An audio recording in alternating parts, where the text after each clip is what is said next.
बिहार झारखंड की हर बड़ी खबर अब आपकी जेब में। क्या आप बिहार और झारखंड की खबरों से पीछे रह जाते हैं? इंडिया न्यूज वायरल के साथ जुड़े और पाई सबसे तेज अपडेट्स। चाहे वो राजनीति हो, वायरल वीडियो हो या आपके शहर की ताजा घटना, सब्सक्राइब क्यों करें? सबसे तेज ब्रेकिंग न्यूज अलर्ट्स के लिए वायरल और ट्रेंडिंग वीडियो सबसे पहले, सच्ची और सटीक रिपोर्टिंग। देर ना करें, आज ही सब्सक्राइब बटन दबाएं और अपडेटेड रहें। झारखंड अपनी खनिज संपदा और प्राकृतिक सौंदर्य के लिए जाना जाता है, लेकिन इसी राज्य का एक जिला ऐसा भी रहा जिसका नाम सुनते ही लोग अपने मोबाइल पर बैंक बैलेंस चेक करने लगते थे। यह जिला है जामताड़ा, जो कभी भारत की साइबर राजधानी के रूप में कुख्यात हो चुका था।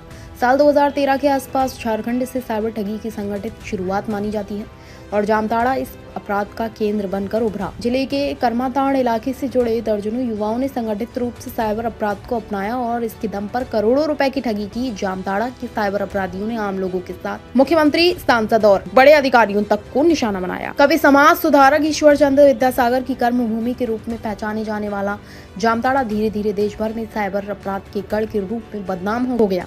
हालात ऐसे बने कि जिले की पहचान साइबर ठगी पर आधारित एक वेब सीरीज तक में दर्ज हो गई। साल 2016 से 2020 के बीच देश में होने वाली साइबर ठगी के करीब 80% मामलों में जामताड़ा जिले के करमाटाड़ क्षेत्र का मोबाइल लोकेशन सामने आता था। जिस राज्य में ठगी होती थी, वहां की पुलिस जांच के लिए जामताड़ा पहुंच जाती थी। बीते 12 वर्षों में देश के 14 राज्यों की पुलिस जामताड़ा में दर्जनों बार छापेमारी कर चुकी है। उस दौर में करमाटाड़ ब्लॉक के आसपास के करीब 100 गांव साइबर ठगी के नए ठिकाने बन चुके थे। जब करमाटाड़ से साइबर ठगी की शुरुआत हुई, उस समय ब्लॉक की आबादी करीब 1.23 लाख थी, जिसमें 5000 से अधिक युवा किसी न किसी रूप में साइबर ठगी से जुड़े हुए थे।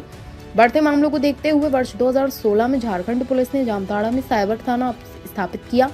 इसके बाद साइबर अपराध से निपटने के लिए विशेष अधिकारियों की तैनाती की गई और लगातार छापेमारी शुरू हुई। साल 2016 के बाद जामताड़ा से जुड़े साइबर अपराध के कुल 497 मामले दर्ज किए गए, जिनमें 152 साइबर अपराधियों को गिरफ्तार कर जेल भेजा गया। पुलिस की सख्ती का असर दिखने लगा और साइबर अपराधियों के नेटवर्क पर करारी छूट पड़ी। इस कड़े अभियान का दूसरा और सकारात्मक पहलू यह रहा कि साइबर ठगी के कलंक से बाहर निकलने के लिए जामताड़ा, खासकर करमाटाड़ के युवाओं में बदलाव की लहर शुरू हुई। आज वही इलाका धीरे धीरे सकारात्मक पहचान की ओर बढ़ रहा है। बीते 5 वर्षों में करमाटाड़ और जामताड़ा के युवा देश की प्रतिष्ठित कंपनियों जैसे एप्पल और गूगल में बड़े पदों पर कार्यरत हैं। केंद्र और राज्य सरकार की विभिन्न प्रतियोगी परीक्षाओं में यहाँ के युवा लगातार सफलता हासिल कर रहे हैं। MBBS डॉक्टर, सेना, नेवी, रेलवे, पुलिस, DSP, प्रखंड विकास पदाधिकारी जैसे पदों पर जिले के युवा अपनी पहचान बना चुके हैं। कई ऐसे युवा भी हैं जो खुद अच्छे पदों पर कार्यरत होने के साथ साथ करमाटाड़ में प्रतियोगी परीक्षाओं की तैयारी कर रहे युवाओं को मार्गदर्शन और कोचिंग उपलब्ध करा रहे हैं। बदलाव की यह प्रक्रिया अंदर से शुरू हुई है और इसका असर अब साफ दिखाई देने लगा है।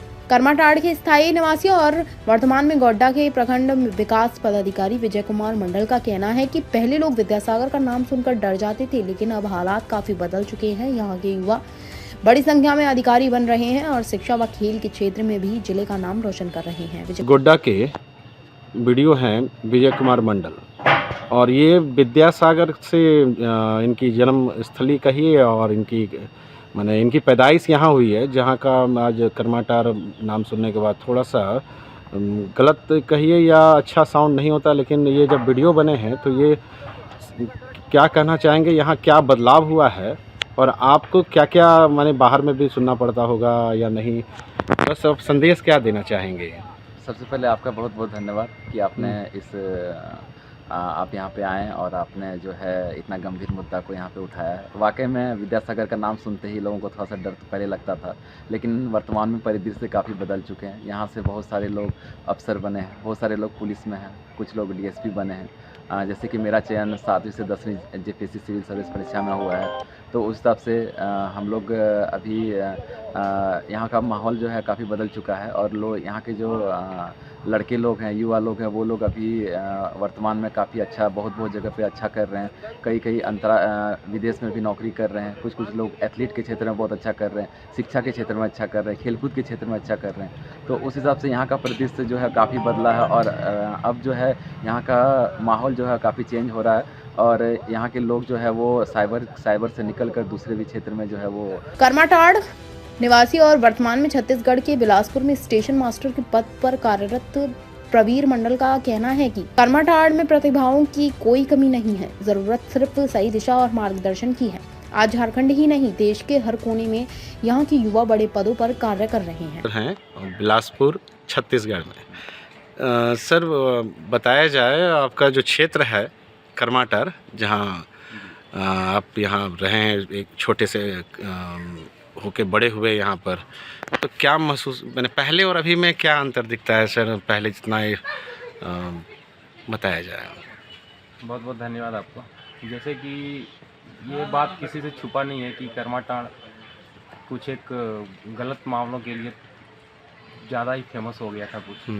इस वजह से यहाँ का जो ईश्वर चंद्र विद्यासागर की जो धरती है, कहीं ना कहीं हल्की सी धूमिल होने जा रही थी। लेकिन यहाँ पे क्या है कि हमारे विद्यासागर की धरती पे प्रतिभाओं की कमी नहीं है। यहाँ के लड़कों में बिल्कुल भी प्रतिभाओं की कमी नहीं है। उनको बस सही राह दिखाने का एक जरिया चाहिए।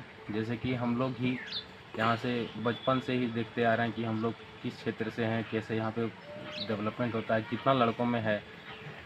हम लोग के ग्रुपों में प्राय मान के चलिए हर एक लड़के का अच्छा जॉब है, जो कि ये दर्शाता है कि यहाँ पे प्रतिभा की कमी नहीं है। लड़कों को बस उस क्षेत्र से निकल के थोड़ा सा मोटिवेट होने की आवश्यकता है और सही राह में जाने की आवश्यकता है, जिससे कि वो अपना इस धरती का नाम रोशन करे, ईश्वर चंद्र विद्यासागर की धरती का नाम रोशन करे और आगे भी ऐसे ही, जैसे कि देश विदेश में लोग भी जाके यहाँ पे जॉब कर रहे हैं।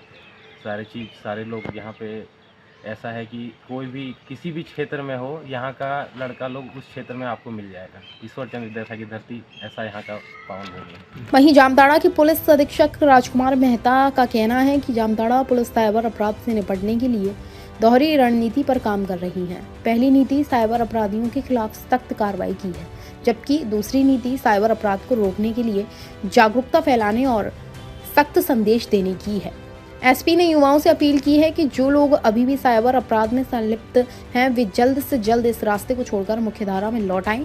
उन्होंने स्पष्ट शब्दों में कहा कि साइबर अपराध में बने रहने का मतलब पूरी जिंदगी अपराधी की तरह जीना है, जिससे भविष्य पूरी तरह बर्बाद हो सकता है। नया वर्ष जामताड़ा के लिए नई उम्मीद और नई पहचान लेकर आया है।